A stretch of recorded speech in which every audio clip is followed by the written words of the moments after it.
오늘 그 예수님의 부활의 이 아침에 오늘 저와 여러분에게 그 부활의 은혜가 허락되어지기를 주님의 이름으로 축원합니다. 먼저 우리 준비된 영상을 좀 보려고 해요. 이 준비된 영상은 우리 성도님께서 제가 야구를 좋아하는 거 아시죠?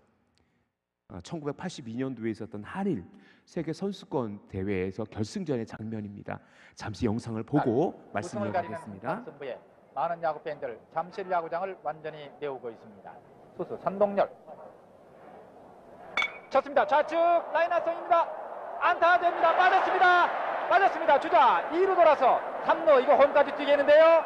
네, 홈으로 뜁니다. 자, 다음 타자는 3루타가 됐네요. 무라카미 8번 타자, 선취 득점 1번팀 올렸습니다. 쳤습니다. 이번에 우측으로, 자, 우익수 장효조 잡았습니다. 언더베이스 합니다. 백홈 시키고 있습니다. 누가 빠르냐? 어민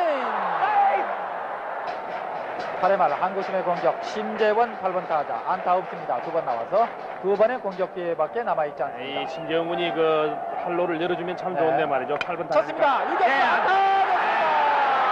안타 심재원 안타 나왔습니다. 네. 김정수 쳤습니다. 김정수 뒤로 일어납니다. 김정수 홈런이다. 안타입니다. 홈으로 뜁니다. 홈인. 네, 아주 최고의 인타가 나왔는데요. 홈인. 조성욱 완볼입니다. 주자 2루 김정수 3루 쪽으로 번트를 대주는 것이 이제 이상적이거든요. 네, 그렇습니다. 번트 됐습니다. 네, 좋아요. 2루에 아웃됐습니다. 타자 정원 아웃됐습니다. 네, 일단은 그 번트를 잘 대줬죠. 네. 그 슈퍼스타라 그러면 김재박 선수 아닙니까? 아마에서. 그러면 여기서 그 김재박 선수 진가를 한번 보여줘야 되는 거죠. 네. 김재박 안앤드완 손을 뺐습니다. 번트.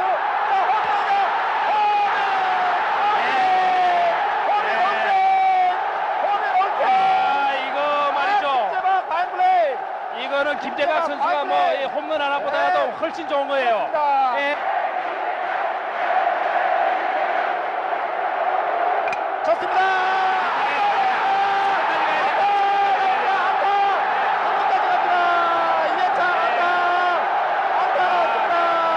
한대화 오늘 안타가 기록되어 있습니다. 2대2 동점, 역전의 기회입니다. 한국팀 쳤습니다. 좌측 홈런입니다. 네, 홈런이에요.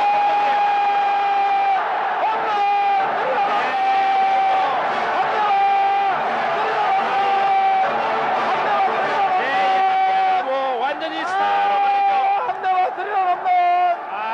홈런 스리런 홈런 한대화. 2&2에 있습니다. 나카야 마지막 타자가 될 것인지. 쳤습니다. 높게 뜹니다. 2루수 경기 끝났습니다. 한국 우승 세계를 제패하는 순간 5대2로 일본을 누르고 우승을 차지했습니다. 정말 성동님 우승을 가리는 한판. 생뚱맞죠? 왜 부활의 아침에 갑자기 야구 영상을 목사님이 틀어주셨을까? 저는 개인적으로 야구를 굉장히 좋아합니다. 제가 요새 조금 기분이 좋은 게 뭐냐면 LG가 잘 나가요. 제가 LG 팬이고 우리 성도님들도 이제 잘 아실 건데 지난 이제 2주 전에 프로야구가 개막됐고 현재 LG가 9승 4패로 지금 2등을 하고 있어요. 원래 봄에는 좀 LG가 야구를 잘하는데 더 높은 곳을 가을 야구도 하고 더 높은 곳을 향해 갈 수 있지 않을까라는 생각도 해봅니다. 오늘 제가 이 부활의 아침에 여러분에게 이 1982년도에 있었던 세계 선수권 야구 대회의 영상을 보여드린 것은 이 야구 대회가 제게 있어서는 가장 강렬하게 기억 남는 그런 야구이기도 하고요. 그 김재박 선수의 그 깨구리 번트, 쫙 해서 깨구리 번트도, 그리고 한대하 선수의 그 스리런, 역전 스리런 홈런도 그런 기억되지만 제 기억으로도 그때 우리나라가 야구로 일본을 이길 거라고는 거의 생각을 못했어요. 실제 1980년도 세계 선수권 야구 대회가 있을 때 우리나라가 우승할 거라고 예상한 사람은 거의 없었어요. 그 당시 우리나라의 야구가 일본하고는 어마어마한 격차를 가지고 있었어요. 지금도 실제적으로 그 재팬리그라든지 한국 야구는 그 아직까지는 좀 많이 차이를 가지고 있어요. 그런데 그때 정말 기가 막힌 역전승으로 그 야구 우리나라 한국 역사 야구의 한 획을 그었던 그런 사건이죠. 사랑하는 성도 여러분, 왜 스포츠가 재밌냐면 저는 스포츠를 되게 좋아합니다. 왜 스포츠가 재밌냐면 각본 없는 드라마라고 얘기하기 때문에 그렇습니다. 굉장히 약해 보이는 팀, 당연히 이길 거라는 팀이 어느 날 이기기도 하고요. 당연히 승리할 팀이라고 여겨졌던 팀이 패배하기도 해요. 다 진 경기로 알고 있었는데 말도 안 되게 역전이 되는 경우도 왕왕 보는 것이 스포츠의 세계입니다. 그런데 제가 오늘 이 야구 경기로 오늘 이 부활의 아침을 여러분하고 나누고 있는 것은 정말 어마어마한 역전의 스포츠의 역전의 드라마보다 더 역전이 되었던 그 감격스러운 날이 오늘 부활의 아침이라는 사실을 여러분하고 함께 나누길 원해서이기 때문에 그렇습니다. 부활은요, 안타깝게도 누구도 기대하지 않았던, 누구도 생각지도 않았던 그런 사건이었었습니다. 우리는 오늘 우리가 예수님 믿어서 부활은 너무나도 당연스럽게 우리에게 오늘 고백되어지는 그런 믿음의 고백이요, 역사적 사실. 오늘 새벽에도 그 부활이 역사적 사실임을 우리가 함께 증명해 갔었는데 우리는 너무나도 당연스럽게 그 예수님의 부활에 대해서 믿음으로 고백하고 그것을 역사적 사실로 인정합니다. 하지만 2020여 년 전 그 부활의 아침에 그 누구도 부활을 기대하지 않았다라는 거예요. 분명히 예수 그리스도께서 이 땅에 오셔서 수없이 많은 병자를 고치시고 죽은 나사로 살리시고 그리고 수없이 많이 반복해서 제자들에게 내가 다시 부활할 것을, 내가 부활할 것을, 부활을 믿는 자에게는 영생이 허락되어짐을 선포하셨고 이야기하셨어요. 끊임없이 이야기하셨어요. 그런데 그 부활 아침에 그 누구도 예수님을 그 부활을 기대하지 않았다라는 거죠. 믿음이라는 것은 기대입니다. 그리고 그 기대는 철저하게 우리 기독교에서의 그 믿음은 철저하게 말씀을 근거로 하고 있고 그 말씀에 기록된 그 사건들을 우리가 고백하지 않는다면 우리의 믿음은 헛것이 되겠지요. 그런데 그 예수님 시대에 예수님이 부활하시던 그날 아침에 우리가 기억해야 될 것은 뭐냐면 그 누구도 예수님의 말씀을 기억하지 않았어요. 누구도 예수님이 부활할 것을 기대하지도 않았어요. 그러니 그들의 삶은 어땠습니까? 절망이었었어요. 낙담이었었어요. 누구도 부활을 기대하지 않으니 뭐예요? 그 부활하신 아침에 그 제자들은 뭐하고 있습니까? 절망하고 일부의 제자들은 다시 갈릴리로 돌아갔고 그리고 우리가 작년에 우리가 부활주일 아침에 엠마오로 가는 두 제자 이야기를 함께 나누었듯이 그 엠마오로 가는 두 제자들은 슬픔에 쌓여 있었어요. 사랑하는 성도 여러분, 이렇습니다. 우리에게 부활에 대한 기대가 없고 부활에 대한 믿음이 없으면 우리의 믿음은 헛것이 됩니다. 우리는 아무런 소망이 없는 자와 같습니다. 오늘 저는 1절에 나오는 여자들의 이야기들로 오늘 설교를 좀 이어가려고 합니다. 우리 1절 말씀 잠깐 볼까요? 오늘 1절 말씀에 안식 후 첫날 우리 같이 한번 읽어봅시다. 시작. 안식 후 첫날 새벽에 이 여자들이 그 준비한 향품을 가지고 무덤에 가서라고 기록되어져 있는데 우리 그 앞절 누가복음 23장 55절 56절을 잠깐만 좀 되돌이켜 볼게요. 우리 누가복음 23장 55절에서 56절 말씀 같이 한번 읽어봅시다. 시작. 갈릴리에서 예수와 함께 온 여자들이 뒤를 따라 그 무덤과 그의 시체를 어떻게 두었는지를 보고 돌아가 향품과 향유를 준비하더라. 계명을 따라 안식일에 쉬더라라고 돼 있어요. 결국 이 여인들은요, 그 안식 후 첫날, 즉 우리가 부활 주일로 지키는 이제는 오늘날 우리가 주일로 지키는 이 날에 그 여인들은 향품과 향재를 가지고 예수님의 무덤을 찾아갑니다. 그런데 그 향품과 향재를 가지고 왜 무덤에 찾아갔을까? 그 당시 장례 절차를 보면 이 여인들이 찾아간 이유를 좀 알 수 있게 됩니다.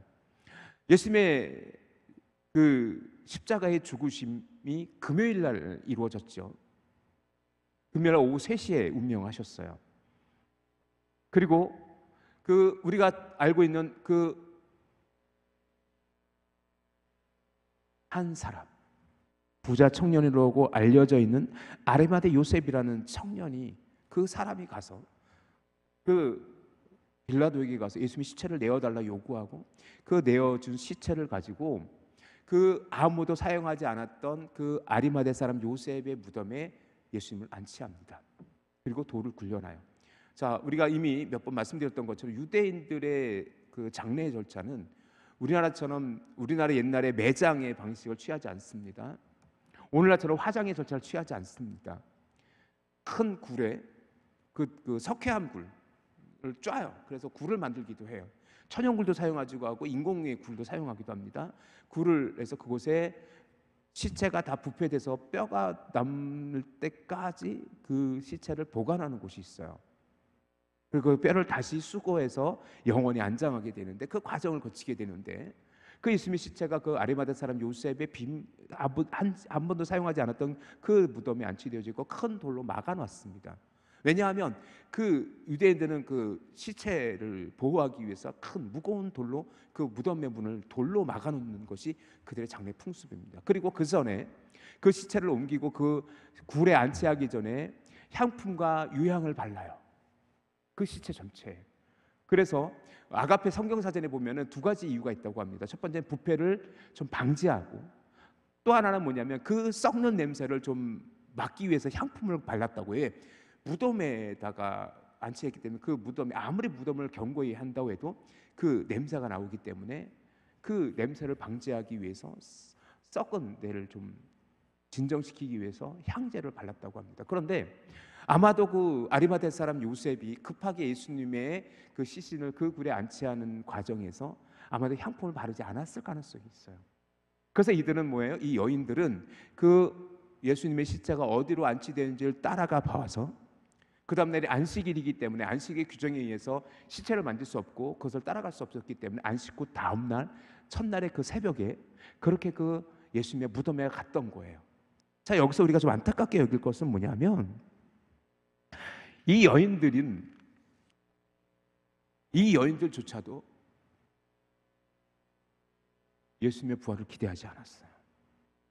그들이 예수님의 부활을 믿었다면 향품과 향유를 준비하지 않았겠지요. 여전히 그 여인들이 기대했던 것은 그 무덤 속에 있는 예수님의 시체였었어요. 그렇지만 그 여인들이 그 무덤을 찾아갔을 때 그 무덤에는 아무것도 없었습니다. 그때 그 제자들은 무엇을 하고 있었습니까?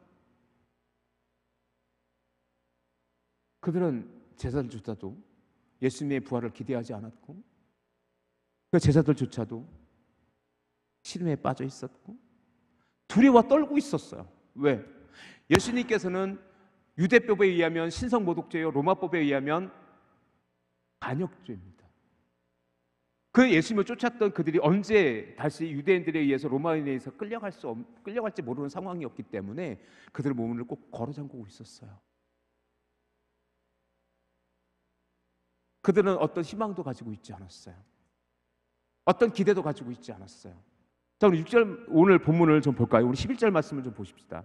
11절 말씀을 좀 보면 우리가 그 당시 그 제자들의 그 심리 상태가 어떤지 좀 가늠해 볼 수 있어요. 우리 11절 말씀 같이 한번 읽어봅시다. 시작. 사도들은 그들의 말이 허탄한 듯이 들려 믿지 아니하나.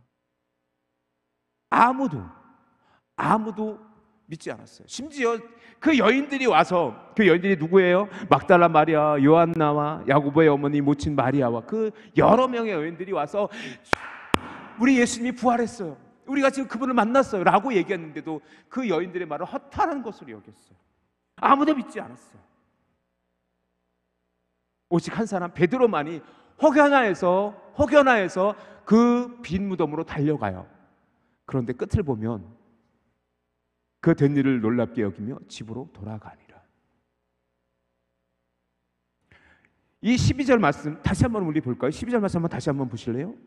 베드로는 일어나 무덤에 달려가서 구부려 들여다보니 세마포만 보이는지라 그 된 일을 놀랍게 여기며 집으로 돌아가니라. 이때에 과연 베드로가 부활의 주님을 믿었는지 모르겠어요. 제가 볼 때는요, 이 때까지도 베드로는 주님의 부활에 대한 확신이 없었어요. 그리고 이어지는 본문이 바로 작년에 우리가 함께 나누었던 엠마오로 가는 두 제자의 이야기라는 것이요. 그렇다면 이들은 어떻게 부활의 주님을 확신하게 되지요? 일단 한번 따라해 보시겠습니다. 부활의 주님을 만나야 됩니다. 아주 그래요. 그 부활의 주님께서는요, 그들을 만나주시기 시작하세요. 만나주시기 시작하세요. 자, 우리 마가복음으로 좀 잠깐 넘어갈게요. 마가복음 16장 14절. 마가복음 16장 14절 우리 잠깐만 봅시다. 마가복음 16장 14절 우리 찾아보시기 바랍니다. 마가복음 16장 14절의 말씀. 자, 우리 함께 같이 찾으셨으면 마가복음 16장 14절의 말씀 우리 함께 우리 읽어봅시다. 시작. 그 후에 11 제자가 음식 먹을 때에 예수께서 그들에게 나타나사 그들의 믿음 없는 것과 마음이 완악한 것을 꾸짖으시니 이는 자기가 살아난 것을 본 자들의 말을 믿지 아니함이러라. 예수님께서는 지금 책망하고 계세요. 믿죠? 믿음 없으면 책망하고 계세요. 그리고 요한복음 20장 20절에 보면 오늘 새벽에도 이 말씀 나누는데 20장 20절에 보면 뭐예요? 예수님께서 그 손과 옆구리를 제자들에게 보여주시며 그것을 보고 제자들이 기뻐하더라라고 기록하고 있어요.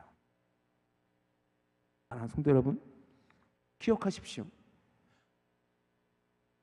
여인들의 그 전한 부활의 소식을 갖고도 믿지 못했던 그들이 부활의 주님을 만나고 그들은 부활의 주님을 확신하기 시작해요.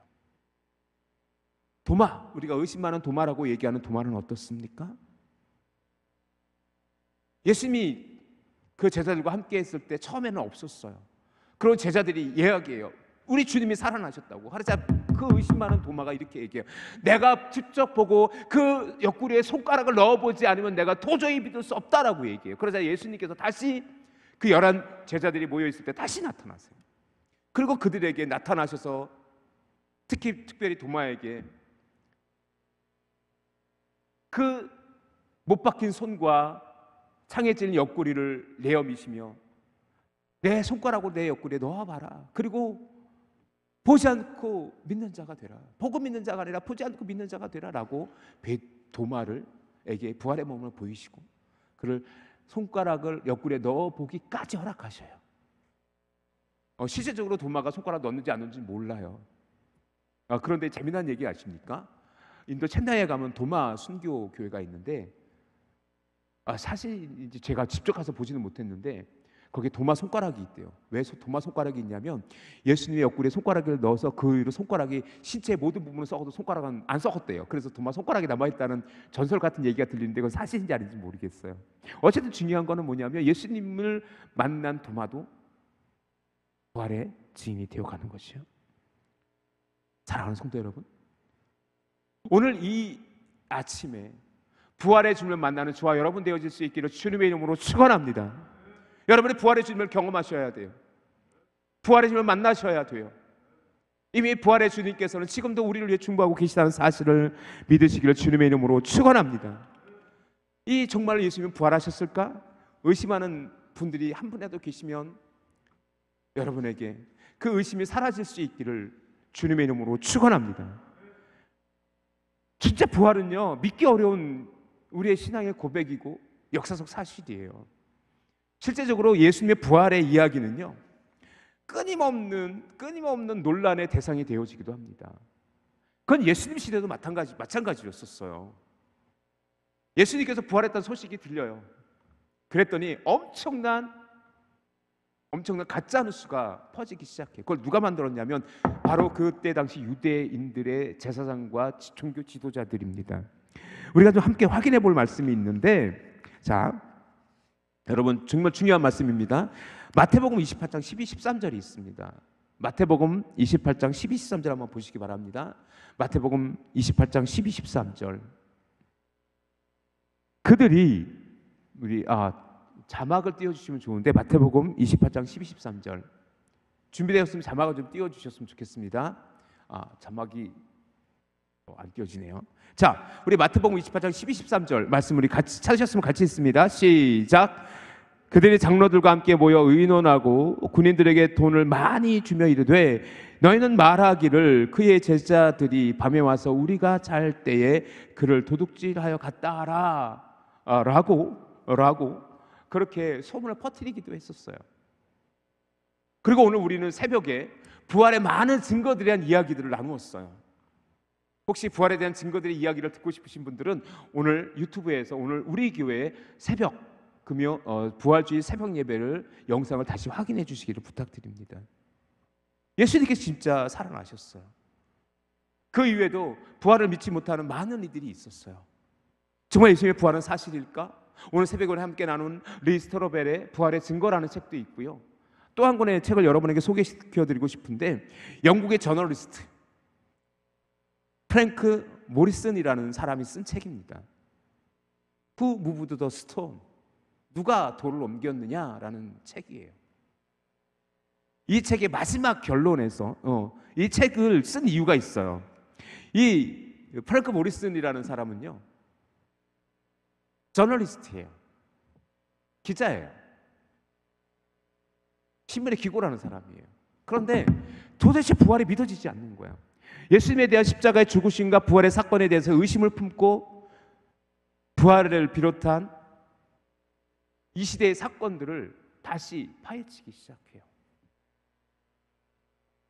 그런데 그의 집요한 탐색의 결과 그는 이렇게 고백합니다.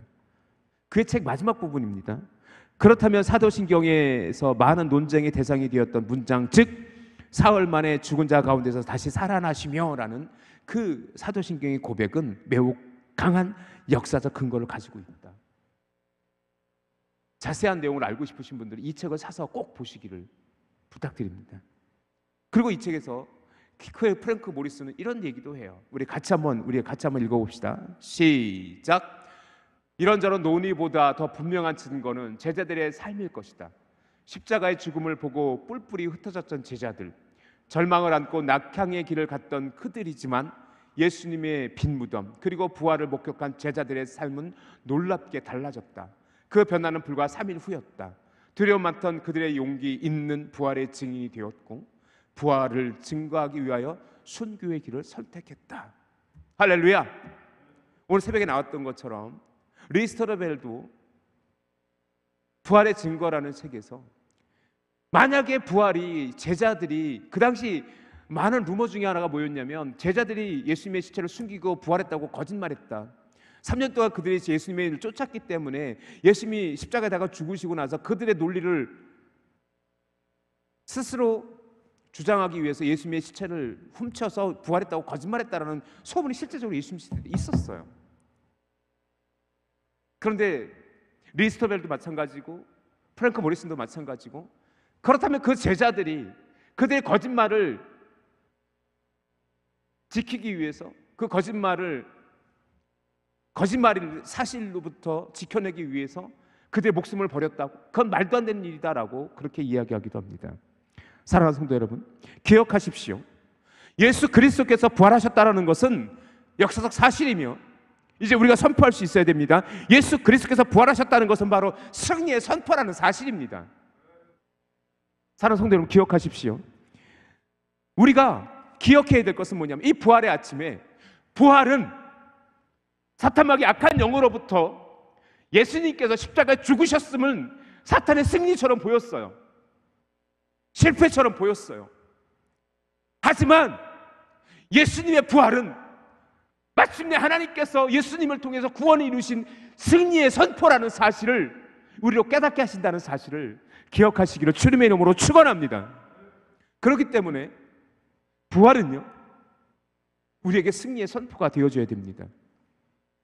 그 주님의 부활을 기대하지 않고 찾아갔던 여인들, 주님의 부활을 믿지 않던 제자들, 그리고 작년에 우리가 함께 나누었던 것처럼 부활을 소식을 들었지만 정말 우리를 안타깝게 여긴 것은 뭐냐면 그 엠마오로 가던 두 제자들도 그 여인들이 한 부활의 소식을 들었어요.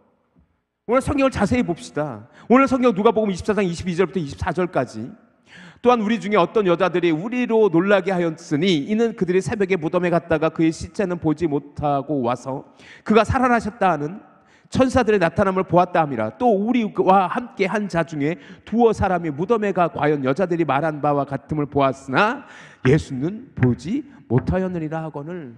즉 뭐냐면 그들은 뭐예요? 부활의 소식을 들었어요. 하지만 믿지 못했어요. 그래서 그들은 절망하며 슬픈 기색을 띠고 엠마오로 내려가고 있었던 겁니다. 하지만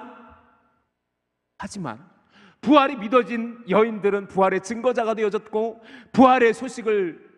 부활의 주님을 만난 제자들은 순교의 자리까지 기꺼이 나아갔으며 엠마오의 두 제자들은 주님께서 떡을 떼어 주실 때 그들이 눈이 밝아져 부활의 주님을 보고 부활을 확신했을 때 그 자리에서 다시 예루살렘으로 올라가서 엠마오에서 다시 예루살렘으로 올라가서 부활의 증인이 되어졌다는 사실입니다. 그래서 우리는 이렇게 이야기할 수 있어요. 예수님의 부활은 새로운 사명의 출발점이다. 우리 따라 한번 해보시겠습니다. 예수님의 부활은 새로운 사명의 출발점이다. 할렐루야. 부활은 오늘 우리에게 부활이 주어진 것은 단지 우리가 부활을 믿음으로 회복되어질 믿음에서 끝나는 것이 아니라 부활의 증거자가 되려는 부활의 증인이 되라고 우리에게 보여주신 또 다른 하나님의 사명이라는 것을 여러분이 기억하시길 주님의 이름으로 축원합니다. 오늘 마태복음 28장 18절에서 20절 말씀, 마지막 지상 대명으로 알려진 이 본문의 말씀을 함께 좀 보았으면 좋겠습니다. 마태복음 28장 18절에서 20절까지의 말씀입니다. 함께 봉독하겠습니다. 시작. 예수께서 나와 말씀하여 이르시되 하늘과 땅의 모든 권세를 내게 주셨으니 그러므로 너희는 가서 모든 족속을 제자로 삼아 아버지와 아들과 성령의 이름으로 세례를 베풀고 내가 너희에게 분부한 모든 것을 가르쳐 지키게 하라. 볼지어다 내가 세상 끝날까지 너희와 항상 함께 있으리라 하시니라. 우리가 너무나도 잘 알고 있는 사도행전 1장 8절 말씀, 그리고 누가복음, 마가복음, 요한복음 끝에서는 마지막 예수님께서 그 제자들에게 복음의 증거자가 되어질 것을 부탁하시는 것으로 끝이 나고 있습니다. 사랑하는 성도 여러분, 기억합시다. 부활은 승리입니다. 부활은 승리입니다. 이 부활의 아침에 우리들은 죽음을 이기신 부활의 주님을 기억해야 됩니다. 그리고 그 부활의 믿음으로 날마다 승리하는 삶을 살아가실 수 있기를 주님의 이름으로 축원합니다. 때로 절망스러운, 아무리 힘든 일, 아무리 어려운 삶의 위기가 닥쳤을지라도 죽음을 이기신 부활의 주님이 나와 함께 하신다는 그 믿음으로 여러분이 위로를 얻고 날마다 승리하는 인생 살아가실 수 있기를 주님의 이름으로 축원합니다. 그리고 무엇보다도 여러분의 부활의 증인이라는 사실을 기억하시기를 주님의 이름으로 간절히 부탁드립니다. 여러분은 부활의 증인입니다. 우리 한번 따라해 볼까요? 나는 부활의 증인입니다. 그렇습니다. 부활은 승리이며 부활을 믿은 모든 자들은 그 부활의 승리를 선포하는 선포자가 되어져야 된다는 사실입니다. 다시 한번 마지막으로 함께 고백하며 오늘 설교를 마무리하려고 합니다. 다시 한번 선포합시다. 큰 소리로 따라해 주시기 바랍니다. 예수님의 부활은 승리입니다. 예수님의 부활을 믿는 자는 승리의 선포자입니다. 아멘. 그 시름에, 낙담에, 실망해서 엠마오로 가던 두 제자들이 예수님께서 말씀을 풀어주실 때 마음이 뜨겁지 아니하더냐라고 기록되어져 있는 것처럼 오늘 우리에게 그 부활의 승리가 고백되어지고 그 부활의 주님이 온전히 믿어질 때에 우리의 가슴이 뜨겁게 불타오를 수 있기를 주님의 이름으로 축원합니다. 그래서 오늘 우리에게 그 여인들처럼 부활의 증인이 되어질 수 있기를 원합니다. 그 제자들과 같이 부활을 전하기 위해 순교의 자리까지 마다않는 믿음의 은혜가 허락되어질 수 있기를 축원합니다. 엠마오로 두 제자 같이 뜨거운 가슴을 갖고 부활의 복음을 갖고 예루살렘으로 뛰어 올라갈 수 있는 우리의 삶의 자리에서 부활의 은혜를, 부활의 믿음을 선포할 수 있는 우리 믿음의 성도들이 되어질 수 있기를 주님의 이름으로 간절히 축복합니다. 할렐루야.